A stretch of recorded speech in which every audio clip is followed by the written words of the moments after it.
ಏಕಾದಶಿಯ ದಿನ ಉಪವಾಸ ಮಾಡುವುದನ್ನು ಮಾತ್ರ ಬಿಡಬೇಡಿ. ಇನ್ಯಾವ ವ್ರತ ನಿಯಮಗಳನ್ನು ಮಾಡಲು ಸಾಧ್ಯವಾದರೂ ಸರಿ, ಆಗದಿದ್ದರೆ ಇಲ್ಲ. ಆದರೆ 15 ದಿನಗಳಿಗೆ ಒಂದೇ ದಿನ ಬರುವ ಏಕಾದಶಿಯ ಉಪವಾಸ, ಅದು ಹರಿದಿನ. ಶ್ರೀಹರಿ ನಮಗೆ ಮಾಡಿದಂತಹ ಅನುಗ್ರಹ, ಉಪಕಾರ ಅನಂತ ಅಪಾರ. ಅಂತಹ ಭಗವಂತ ನಮ್ಮೆಲ್ಲರ ಉದ್ಧಾರಕ್ಕಾಗಿ, ಪಾಪಗಳ ಪರಿಹಾರಕ್ಕಾಗಿ, ಪುಣ್ಯಗಳ ಲಾಭಕ್ಕೆ, ಆರೋಗ್ಯದ ರಕ್ಷಣೆಗೆ ಹೇಳಿದ ದೊಡ್ಡ ಉಪಾಯ.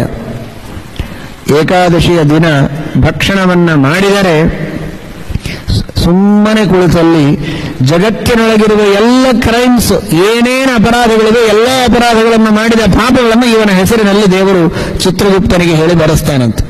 ಬ್ರಹ್ಮಹತ್ಯ, ಸ್ತ್ರೀ ಹತ್ಯ, ಭ್ರೂಣ ಹತ್ಯ, ಮದ್ಯಪಾನ, ಮಾಂಸಭಕ್ಷಣ, ಕಳ್ಳತನ, ಏನೇನಿವೆ ನಿಮಗೆ ಆಶ್ಚರ್ಯ ಅನಿಸಬಹುದು. ಅಲ್ಲಿ ಹೋಗಿ ಯಮದೇವರ ಹತ್ರ ನಾನು ಇದ್ಯಾವುದು ಮಾಡೇ ಇಲ್ವಲ್ಲ, ನನ್ನ ಹೆಸರಲ್ಲಿ ಯಾಕೆ ಇದೆಲ್ಲ ದಾಖಲಾಗಿದೆ ಅಂತ. ಏಕಾದಶಿ ತಿಂದಿದ್ದೀ ಇಲ್ಲ. ವರಂ ಸ್ವಮಾತೃಗಮನಂ ವರಂ ಗೋಮಾಂಸ ಭಕ್ಷಣಂ. ಗೋಮಾಂಸ ಭಕ್ಷಣ ಮಾಡಿದ್ದಕ್ಕಿಂತಲೂ ಹೆಚ್ಚಿನ ಪಾಪ, ಮಾತೃಗಮನ ಮಾಡಿದ್ದಕ್ಕಿಂತಲೂ ಹೆಚ್ಚಿನ ಪಾಪ ಏಕಾದಶಿ ಭಕ್ಷಣದಿಂದ ಇದೆ ಅಂತ ಹೇಳ್ತಾರೆ.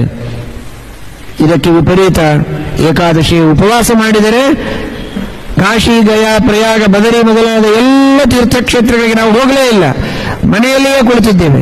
ಅಷ್ಟೆಲ್ಲ ಯಾತ್ರೆ ಮಾಡಿದ ಪುಣ್ಯ, ಯಜ್ಞ ಮಾಡಿದ ಪುಣ್ಯ, ದಾನ ಮಾಡಿದ ಪುಣ್ಯ ಎಲ್ಲವೂ ನಮ್ಮ ಹೆಸರಲ್ಲಿ ದಾಖಲಾಗ್ತದೆ. ನಮ್ಮ ಅಕೌಂಟಿಗೆ ಎಲ್ಲ ಪುಣ್ಯ ಕ್ರೆಡಿಟ್ ಆಗಿ ಹೋಗುತ್ತೆ. ನಾವೇ ಮಾಡಿರೋದಿಲ್ಲ, ಆದರೆ ಏಕಾದಶಿ ಉಪವಾಸವನ್ನು ಮಾಡಿದರೆ ಸಾಕು, ಅಷ್ಟೆಲ್ಲ ಪುಣ್ಯ ಬರುತ್ತದೆ ಅಂತಾರೆ ಶ್ರೀಮದಾಚಾರ್ಯರು ಕೃಷ್ಣಾಮೃತ ಮಹಾರಣವದಲ್ಲಿ. ಇಂತಹ ಏಕಾದಶಿ ಉಪವಾಸ ಮಾಡದೆ ಅವತ್ತಿನ ದಿವಸ ಭಕ್ಷಣ ಮಾಡಿ ಎಷ್ಟು ಪಾಪ ಕಟ್ಟಿಕೊಳ್ಳೋದು, ಸುಲಭವಾಗಿ ಪುಕ್ಕಟೆಯಾಗಿ ಬರುವ ಎಷ್ಟು ಪುಣ್ಯವನ್ನು ಕಳೆದುಕೊಳ್ಳೋದು, ಎಂತಹ ದೊಡ್ಡ ಲಾಸ್. ಅದನ್ನು ಮಾಡದಂತೆ ತಪ್ಪದೇ ಪ್ರತಿಯೊಬ್ಬರು ಶ್ರೀಕೃಷ್ಣನ ಸನ್ನಿಧಾನದಲ್ಲಿ, ಶ್ರೀಮದ್ ಆಚಾರ್ಯರ ಈ ಪವಿತ್ರ ಸನ್ನಿಧಾನದಲ್ಲಿ ಪ್ರತಿಜ್ಞೆಯನ್ನು ಮಾಡಿ, ಏನಾದರಾಗಲಿ ಏಕಾದಶಿ ನಿರಾಹಾರ ಉಪವಾಸ.